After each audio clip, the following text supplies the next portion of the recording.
Hi friends, Linda here with Life on Summerhill, and today I'm going to show you how to dry orange slices. I'm getting ready for Christmas, so I'm getting ahead of the ball game and starting this in the early part of November.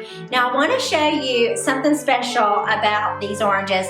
I live in Florida, I live in North Florida, and they grow these Satsuma oranges, which I personally think are the best oranges in the world, right here in the county next to me, which is my hometown. So these Satsuma oranges I picked while visiting a local orange grove, and then I picked up a bigger orange at the grocery store. So we're going to slice both, and then we're going to test which is the best way. Is it going to be a dehydrator or is it going to be in the oven? So I have a small convection toaster oven, and I'm actually going to try them in there and let you know which one I think will turn out the best. So let's get started. Gather firm oranges, a dehydrator, cutting board, baking sheet with parchment paper, a mandolin, and a serrated knife. Okay, so let's begin by trying out the mandolin. Let's see how it works cutting the oranges. Now, let's adjust your mandolin settings to the thickest one. Mine looks like it's going to be 1/4 of an inch. Next, slice off the end of the orange for when you put it on the mandolin. Now, slide your orange down the mandolin to see how thick it's going to be.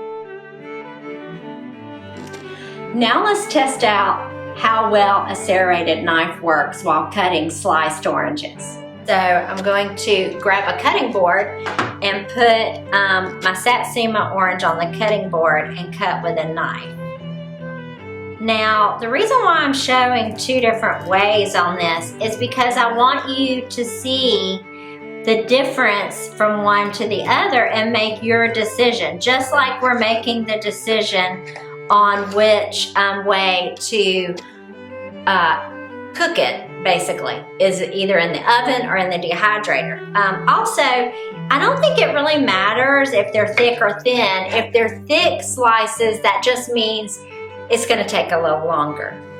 Okay, so now we're going to test this out two ways. We're going to test it out in the dehydrator, and then we're going to test it out on a baking sheet with parchment paper on it in the oven. So first, you're going to need to make sure you put a little bit of parchment paper on a baking sheet, and then we're going to use both the oranges on here.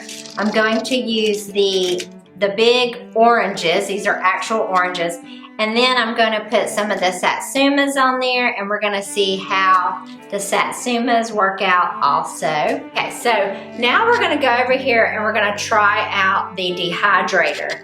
And I actually found this dehydrator at a garage sale, and it was like one of the best garage sale finds I think I have found this year. So you're going to, with a dehydrator, if yours comes like mine, you stack it all in the same direction. But when you go to dry something, you're going to need to flip them and then lay all your items on the dehydrator. If all of them don't fit on this level, you simply turn it, place another level on and continue. You don't want them to overlap. Oh, that's not one.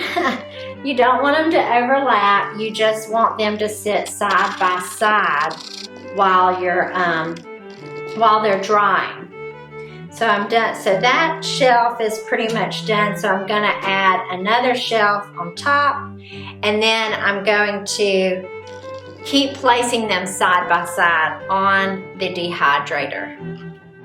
Okay, so now we're going to put the lid on the dehydrator, and the next step is to just turn it on, and we're going to leave it for like 10 to 12 hours.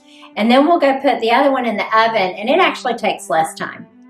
Okay, so I'm going to put it on bake, and then I'm going to turn it all the way down to the warm setting.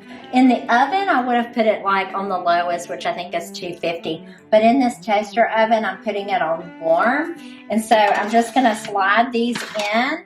And then I'm going to turn the timer on to 1 hour. I'll check it. I'll probably do another hour, check it again, and we'll come back and we'll look at it and see how it looks after 2 hours. I ended up leaving them in there for 4 hours total, and I raised it up to 200 degrees because warm just didn't seem like it was hot enough to do the job. Now let's see how they're doing in the dehydrator. So I ended up leaving the dehydrator on for about 8 hours, and I would keep checking to make sure some of the smaller, thinner ones were dry, because I didn't want them to dry too much, so I'd pull them out. And I did the same with the oven. Any of the ones that were too dry, I went ahead and pulled them out. So now I'm going to place them back in that bowl that I had in the beginning with some cinnamon sticks and some fresh rosemary. And then I have the perfect decoration for my coffee table, or to sit in my kitchen, or any room in my house. Okay, so what did you think? Are you ready to try drying orange slices yourself? It really was an easy project, and now that you know the pros and cons of the different ways, you can make the decision for what's best for you. There's so many fun things you can do with dried oranges. You can decorate during the Christmas holidays with them. You can string them and hang them as a garland, or you can put them in a bowl with some other herbs like cinnamon stick for a beautiful decoration. So I'm so glad you came here to join me today, and I hope you will try this project. Don't forget to subscribe and ring the bell so you don't miss out, and we'll see you soon.